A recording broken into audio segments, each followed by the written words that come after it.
What's good, y'all? This is Roger Cuts. Today I'm going to be breaking down this burst fade and giving a few tips and tricks on how I accomplish this look. I do want to appreciate you guys for watching, so let me know what you think in the comments. Jumping right into it, we're getting into the guideline. I do place somewhat of a little mark right there on his C cup, a little bit lower than mid, and I'm playing like connect the dots right there. That mark is pretty much just my boundary of where I want my guideline to be, making sure that I'm not going too high or going too low. This is definitely going to help with that consistent ball guideline on each side.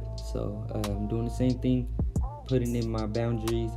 And if you pay attention to my wrist and my knuckles, I got it fleshed to his skin, and I'm just using that natural flow and that natural motion of my wrist to create that very oval curvature kind of look. So that's definitely going to be key with getting that nice real oval guideline when it comes to these burst fades.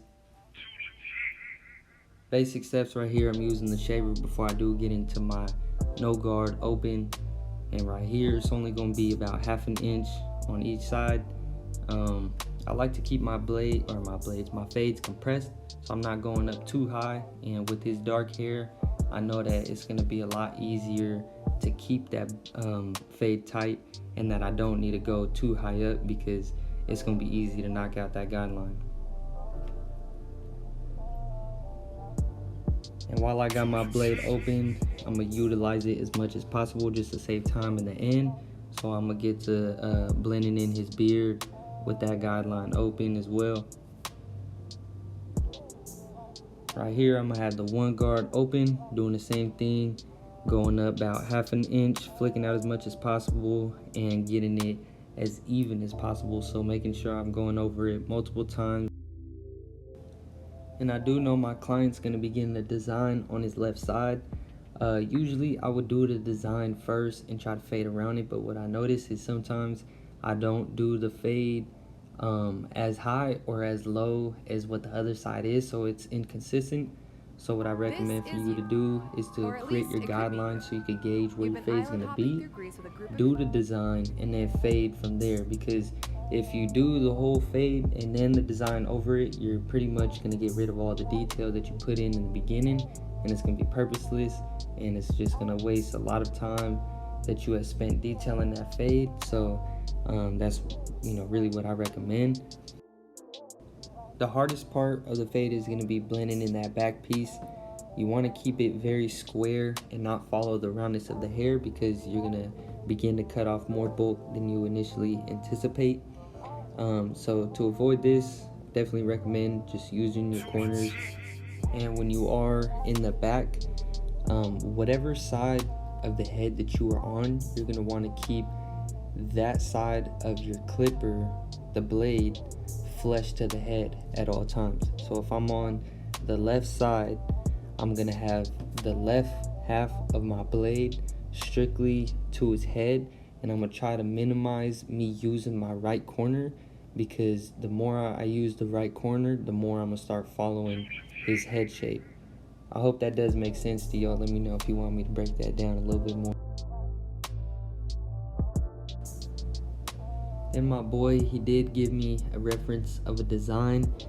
He didn't say it had to be specifically the one that he showed me, but just an idea of what it was. So before I do put in any lines, I like to at least visual it with my finger and kind of just see where everything is going to be placed. Right there, you see that curve.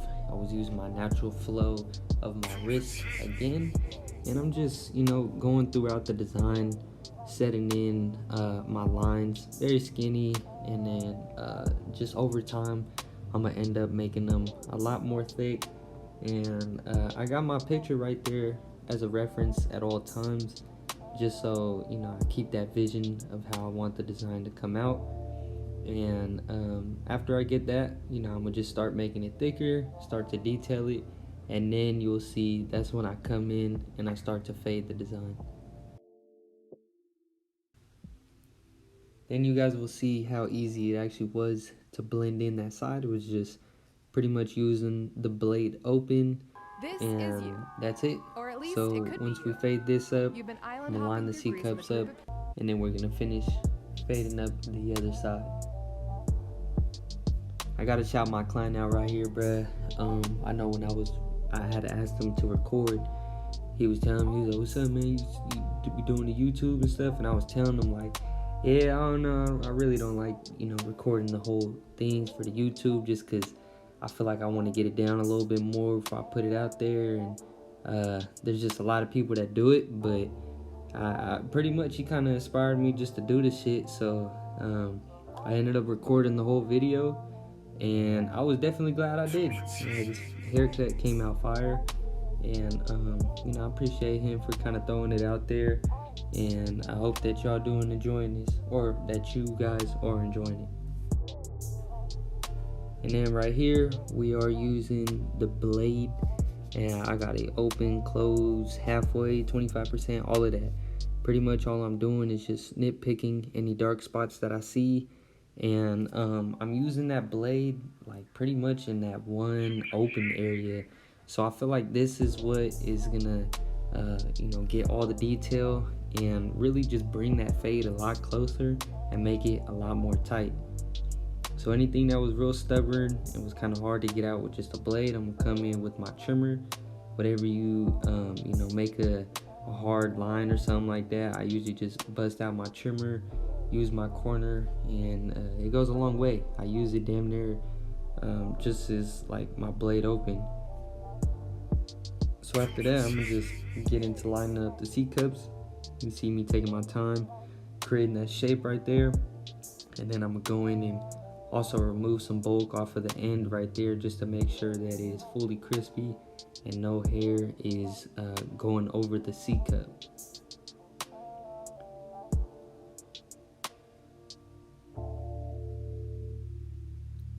That's what I was talking about right there. And then also gotta hit the beard.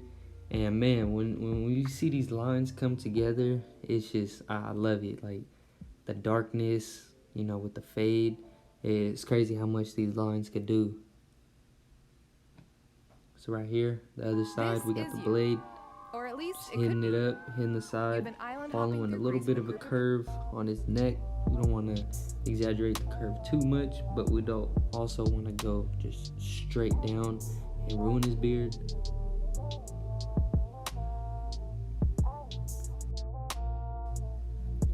I'm detailing it again. I'm gonna remove all the hair off of his cheeks and close to his eyebrows. My man's was hairy. Then I'm gonna grab my clipper over comb and finish the shape of this haircut.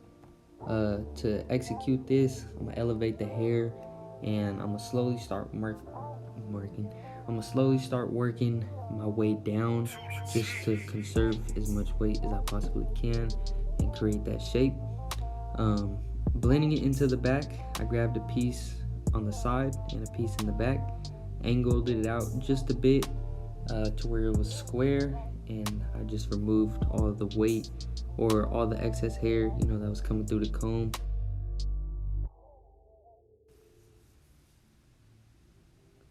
And just to polish it up a little bit, I'm gonna end up scooping under and just going upwards with it with my blade open.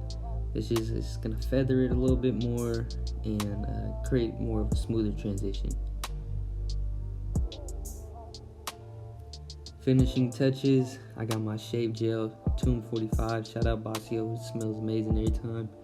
And then I'm gonna stretch the skin and hit the design as much as possible, make it crispy, give it that longevity, and make this thing pop together. I remember getting a haircut by one of the homies, and I was always so fascinated by his razor work. He was just clean using the razor every different angle possible. So that inspired me to learn how to use the razor, and I can now say I feel pretty comfortable using it.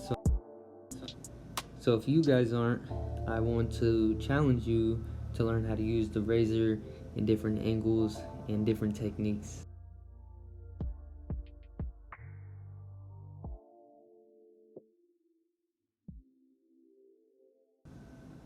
After I get done with this razor, I'm gonna grab my Uno shaver, just that single little shaver This is you. and add a Or little at bit least more it could be detail, you. get all the little You've been fine island hopping hairs through Greece with that a I group. didn't pick up with the razor. Make sure it's all bald, hit the blend, and yeah, just get in them finishing touches. I do see a couple little spots that should be touched up on the fade, so then I'm gonna grab my masters. I do love my masters as my finishing clipper, just the detail. I always feel like I could get every little spot that I'm looking at with these. They're amazing. So always have another clipper that you could use to detail.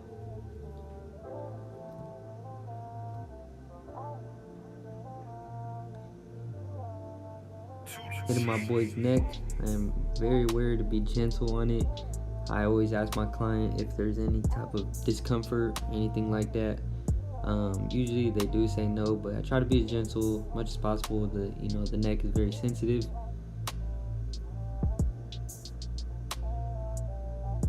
So I'm gonna hit it with the shaver.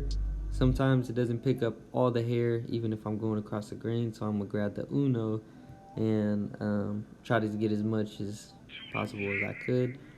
My client, I did ask him about his beard. He wanted to grow it out and keep a majority of the length.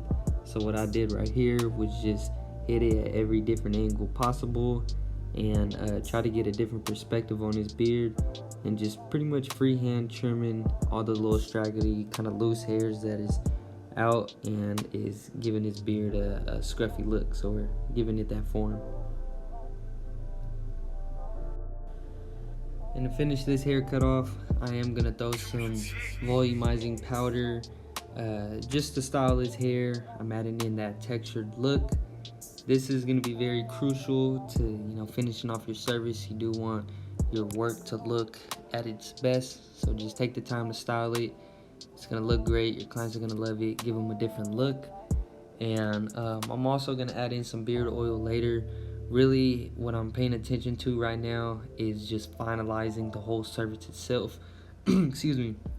You don't want to go throughout a whole great haircut and then just leaving not finish it off. This is like the whipped cream on that little Dutch Bros, or on the Sunday, or whatever it is. Just finish it off as best as you can. So adding in these little things is going to be just the tiny ways of separating yourself. I do try to remember every haircut, so once you do it once to a client, they're going to expect it again, and really that's just how they're going to want to feel again. So make sure you're on it every time. But besides that, we are towards the end of the haircut. I'm dusting my man's off. Right here, you getting the view of the left side of this haircut, and I'm going to show you the right. I do appreciate you guys for tuning in, watching this video, listening me out, and let me know what you think. I appreciate it, and y'all have a blessed one.